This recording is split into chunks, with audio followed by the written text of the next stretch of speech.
Everyone, आज मैं आपके लिए एक्सप्लेन करूंगी बिग ब्रदर का एपिसोड नंबर 31। तो जैसा कि लास्ट एपिसोड में हमने देखा था कि चांगशा अपने दोस्तों को लेकर सिक्स पाथ ऑफ रीइंकार्नेशन में पहुंच गया, जहां पर इन लोगों का सामना एम्प्रेस हाउटू की 7 इमोशन से हो गया। लेकिन चांगशा उन इमोशंस के आंखों में धूल झोंकते हुए सीधा रीइंकार्नेशन पाथ पर पहुंच गया, जहां पर उसकी मुलाकात एम्प्रेस हाउटू से हो गई। एम्प्रेस हाउटू ने चांगशा को बहुत ही खास ट्रेजर दिया था, जिसका यूज करके चांगशा उनके 7 इमोशंस को कैद कर पाएगा। अब आगे तो ओपनिंग सीन में हम देखते कि महान सेंट जुयान अभी भी गहरी नींद में है। तभी उन्हें आवाजें आने लगती कि अगर तुम ऐसे ही सोते रहे तो तुम्हारे सभी साथी मारे जाएंगे। बड़े भाई उठ जाओ यार, प्लीज उठ जाओ। अब ये सारी आवाजें सुनकर महान सेंट जुयान की नींद खुल जाती है। वो देखते हैं कि वो लोग एक अलग ही जगह पर पहुंच चुके हैं और तभी वहाँ पर चांगशाओ की एंट्री होती है। वो सबको बता रहा था कि ये जगह एम्प्रेस हाउटू की प्रिमोर्डियल स्पिरिट का ओरिजिन है। जिसके बाद चांगशाओ ने वो ट्रेजर भी बाहर निकाल लिया जो कि उसे एम्प्रेस हाउटू ने दिया था। वो कह रहा था कि सबसे पहला तो हमें 7 इमोशन की पावर को बैलेंस करना होगा, जिसके बाद हम इस ट्रेजर का यूज करते हुए उन 7 इमोशंस को सील कर देंगे।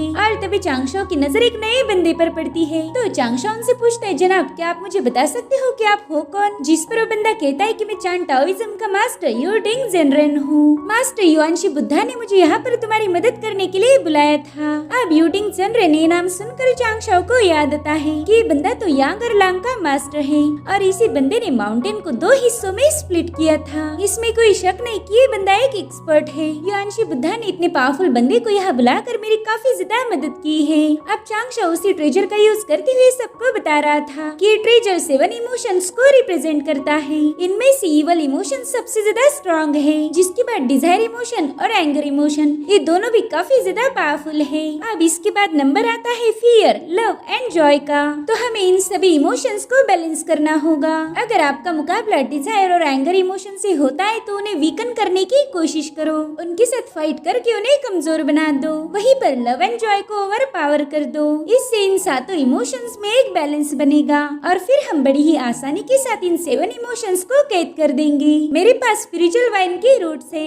अगर इनमें लगे हुए बीड्स अचानक से ग्लो करने लगे तो ये समझ लेना कि वो इमोशन सील हो चुका है। तो अब ये लोग स्प्लिट होकर अलग अलग इमोशन के डोर में एंटर करते हैं। चांगशाओ ने कह रहा था कि मैं तुम पर निर्भर करता हूँ, तुम्हें कुछ भी करके इन इमोशंस को सील करना होगा। अब थोड़ी देर में सभी लोग अलग अलग इमोशंस की दुनिया में पहुँच गए। कहीं पर सुहाना मौसम था तो कहीं पर कड़ाके की ठंड थी, कहीं पर डरावना माहौल तो कहीं पर पूरा रेगिस्तान। चांगशाओ युनशाओ को लेकर एक रेगिस्तान में पहुँच चुका था, जहाँ पर युनशाओ चांगशाओ को बता रही थी कि हेवन एंड अर्थ की किस्मत का फैसला पहले ही हो चुका है। क्या हमारे जैसे कल्टीवेटर्स इस किस्मत को बदल पाएंगे? जिस पर चांगशाओ कह रहा था कि हम कल्टीवेटर्स हवा में बहने वाले रेत जैसे हैं। ये हवाएं हमें जहाँ पर ले जाती है हम भी एक रेत जैसे उसके साथ बहने लगते हैं। लेकिन अगर हमने अपने दिल को काबू में रखते हुए हेवन एंड अर्थ को समझने की कोशिश की तो हम हेवन एंड अर्थ की किस्मत को पलट पाएंगे। हम कल्टीवेटर्स के लिए कुछ भी इम्पॉसिबल नहीं, बस हमारी नीयत साफ और इरादे बुलंद होनी चाहिए। अभी दोनों भी रेगिस्तान की एक हरी भरी जगह पर पहुँच चुके थे, जहाँ पर जाते युनशाओ ने अपने क्योस लोटस को ओपन करते हुए सैड इमोशन को आजाद कर दिया। वो सैड इमोशन तो बाहर आते ही रोना शुरू कर देती है, जिससे वो हरी भरी जगह मुरझाने लगी। इधर वो सैड इमोशन रोते हुए कह रही थी कि तुम लोग एक हार्ट ब्रोकन पर्सन को यहाँ लेके आए ताकि तुम मेरा मजाक बनाकर खुश हो पाओ। तुम्हारे पास तो खुश होने की ढेर सारी वजह होगी, लेकिन मेरे पास तो हैप्पीनेस का कोई रीजन ही नहीं। अब उसकी बातें सुनकर चांगशाओ इमोशनल हो गया। वो बेचारा तो नीचे ही बैठ गया था। इधर वो सैड इमोशन कहती कि जाकर किसी और का मजाक उड़ाओ, प्लीज मुझे ऐसे परेशान मत करो, मैं पहले ही जिंदगी की सताई हुई औरत हूँ। वहीं दूसरी तरफ युनशाओ की दोनों बहनें यानी चुंगशाओ और रेनशाओ लव एंड जॉय वाले इमोशन की दुनिया में पहुंच चुकी थी। रेनशाओ चुंगशाओ से पूछ रही थी कि बताओ हमने लव एंड जॉय के इमोशन के साथ कैसे डील करनी चाहिए। हमें कुछ भी करके उन दोनों इमोशन को हाइटन करना होगा, उन्हें बढ़ाना होगा, तभी जाके 7 इमोशन में एक बैलेंस बनेगा। जिस पर चुंगशाओ कहती मेरी प्यारी बहना हम दोनों के लिए तो सब कुछ आसान है। तो रेनशाओ भी उसकी बात तुरंत ही समझ गई। वो कह रही थी कि हम दोनों मिलकर उन्हें पकड़ के धो डालेंगे। और अब इन दोनों की नजर पड़ती है लव एंड जॉय इमोशन पर, जो कि मछलियां भूनकर खा रहे थे।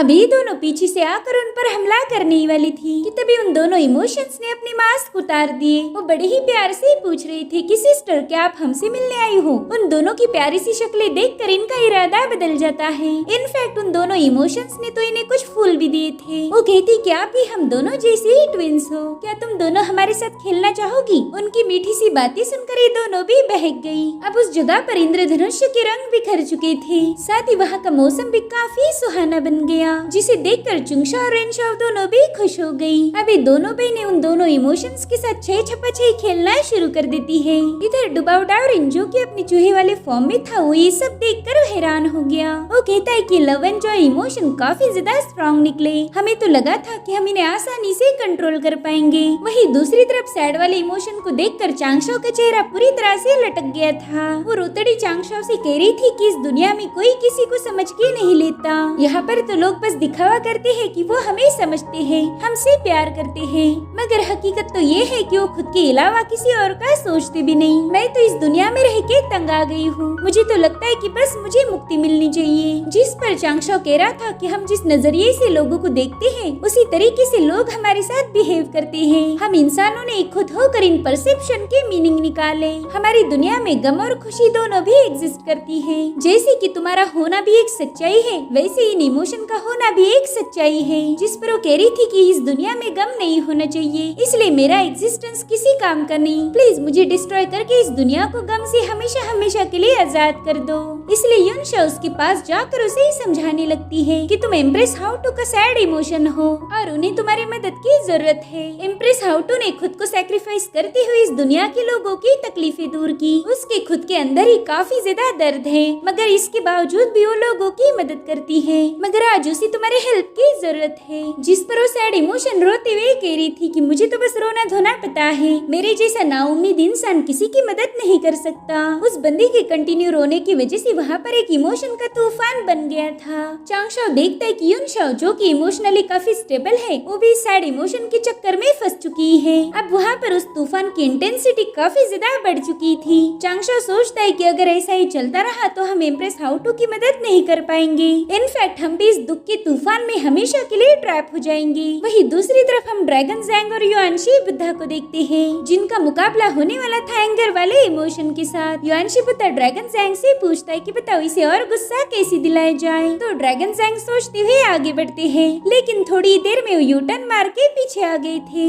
जिसके बाद वो आराम से नीचे बैठते हुए कह रहे थे कि इमोशन तो बहुत ही कमजोर है, मुझे नहीं लगता कि हमने इस बंदी पर हमला करना चाहिए, वरना ये फालतू में ही मरमुरा जाएगी। वैसे भी इतनी छोटी सी बच्ची को परेशान करना हमें शोभा नहीं देता। हम दोनों भी काफी ज्यादा पावरफुल हैं, तो भला हम इस छोटी सी बच्ची को परेशान क्यों करें। उनकी बातें सुनकर गुस्से वाली इमोशन और ज्यादा गुस्सा हो गई। वो ड्रैगन जैंग से भड़कते हुए पूछती कि तूने छोटी बच्ची किसको बोला बे, रुक अभी मैं तुझे सबक सिखाती हूँ। और अब वो अपनी पावर्स को रिलीज करते हुए वहाँ पर बिजलियाँ गिराना शुरू करती है। इधर ड्रैगन जैंग उसका मजाक उड़ाते हुए कह रहा था कि घबराओ मत बच्ची, कुछ ही दिनों में तुम बहुत स्ट्रॉन्ग बन जाओगी। भले ही तुम्हें खुद पर यकीन ना हो, लेकिन अंकल जैंग तुम पर पूरा भरोसा करते हैं। देखो मैं बहुत ही एक्सपीरियंस बंदा हूँ, तुम्हें अपने अंकल जैंग पर यकीन रखना होगा। ड्रैगन जैंग की उकसाने वाली बातें सुनकर वो इमोशन और ज्यादा भड़क गई। अब वो चिल्लाती हुई बहुत बड़े सुनामी को क्रिएट कर देती है, जो एक ही झटके में इन दोनों की बोट को डिस्ट्रॉय कर देता है। ये दोनों भी अपनी जान बचाकर वहाँ से भाग रहे थे।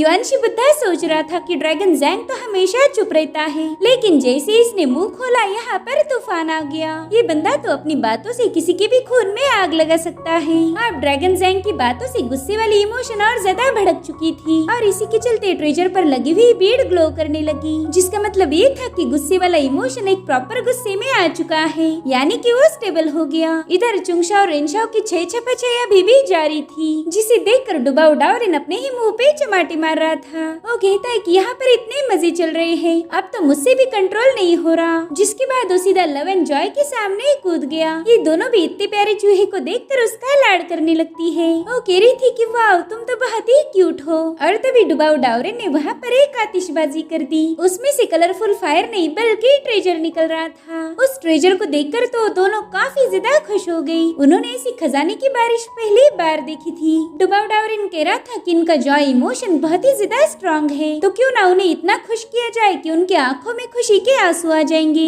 तो अब डुबाउ डाओरिन ने आज तक का लूटा हुआ सारा खजाना वहाँ पर निकाल लिया, जिसमें दोनों इमोशन जी भर के खेलने लगते हैं। इनफैक्ट वो लोग तो खजाने की सवारी भी कर रहे थे। और अब फाइनली इतने सारे एंजॉय के साथ लव एंड जॉय का इमोशन स्टेबल हो गया, जिससे ट्रेजर पर लगी हुई एक और बीड ग्लो करने लगती है। जिसके बाद हमें स्केयर वाला इमोशन दिखाया गया, जो कि पहले ही काफी डरा हुआ था और तभी उसके सामने जाओ गॉन्गमिंग पहुंच जाता है। वो उसे अपना गुस्से वाला लुक दिखाकर और ज्यादा डरा रहा था, जिससे वो बेचारी डर के मारे कांपने लगी। जाओ गॉन्गमिंग उससे कह रहा था कि जल्दी से अपनी आंखें बंद करो। अब जैसे उस बंदी ने अपनी आंखें बंद की, उसके सामने एक स्ट्रेंज मास्क पहना हुआ बंदा आ जाता है। उस पर जोर जोर से चिल्ला रहा था, जिससे वो इमोशन काफी ज्यादा डर गई थी। अब वो चीखते हुए वहाँ से भागना शुरू कर देती है, लेकिन तभी वो पाँव फिसल कर वहीं पर बेहोश हो गई। अब जाओ गॉन्गमिंग हंसते हुए अपना मास्क हटा देता है। वो कह रहा था कि वाटर गॉड ने एकदम सही बोला था, इस फियर वाले इमोशन के साथ डील करना सबसे ज्यादा आसान है। तो अब जाओ गॉन्गमिंग की मदद से एक और भीड़ लाइट अप हो गई।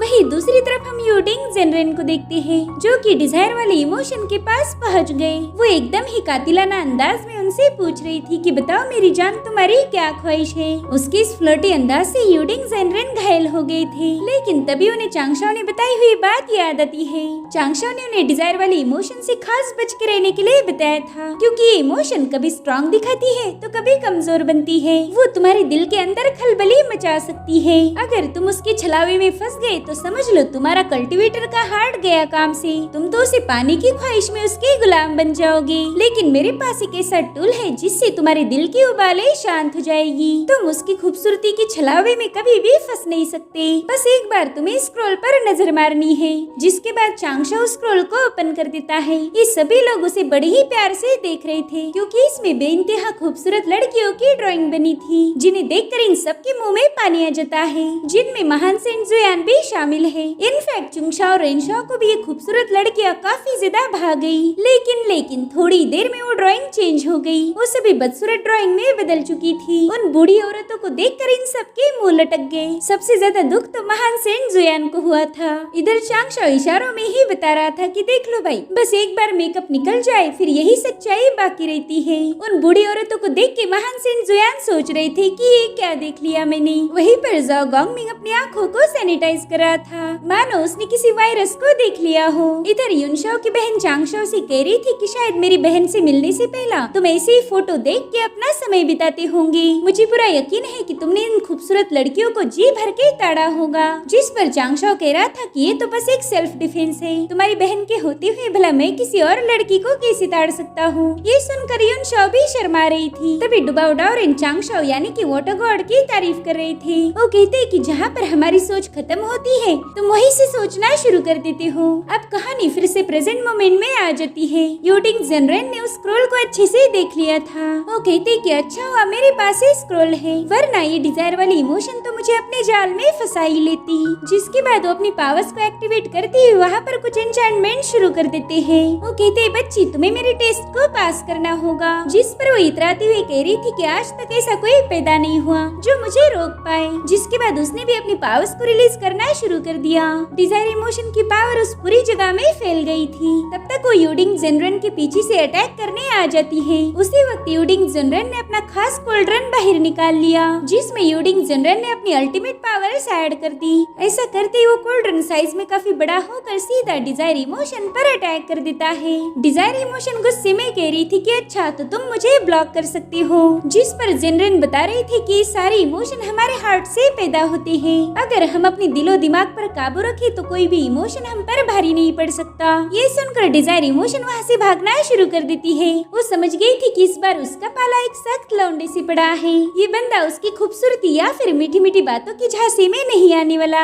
इधर यूडिंग जेनरेन ने अपनी पावर का यूज करते हुए डिजायर इमोशन पर अटैक करना शुरू कर दिया, जिससे उसे काफी ज्यादा तकलीफ होने लगी। और फाइनली यूडिंग जेनरेन अपने कोल्ड्रन के नीचे उसे ट्रैप कर देते हैं। उससे कह रही थी कि कोल्ड्रन नहीं बल्कि मेरा हार्ट है जिसने तुम्हें फाइनली सील कर दिया। डिजायर इमोशन की सील होते ही उस ट्रेजर पर का एक और बीड ग्लो करने लगा। वहीं दूसरी तरफ हम चांगशाओ और युनशाओ को देखते हैं, जो कि सारे इमोशन को मनाते मनाते थक गए थे। तभी चांगशाओ के दिमाग में एक आइडिया आ गई। वो उस सैड इमोशन से कह रहा था कि चलो हम एक गेम खेलेंगे। मेरे ख्याल से ये सिंपल सा गेम तुम्हारे लिए काफी हेल्पफुल साबित होगा। अब चांगशाओ अपने माइंड को टच करते हुए अपने हैप्पीनेस का एक शेयर बाहर निकाल लेता है। वो बताता है कि देखो ये मेरे हैप्पीनेस का एक टुकड़ा है, अब तुम भी इसी इक्वल अमाउंट में अपने सैडनेस का एक टुकड़ा बाहर निकालो। तो उस बंदी ने भी तुरंत ही अपना सैडनेस का शेयर बाहर निकाल लिया। जिसके बाद चांगशाओ ने उन दोनों इमोशन को ब्लेंड करना शुरू कर दिया। बाद में उस पर एक काला कपड़ा डाल देता है। वो सैड इमोशन से कह रहा था कि बताओ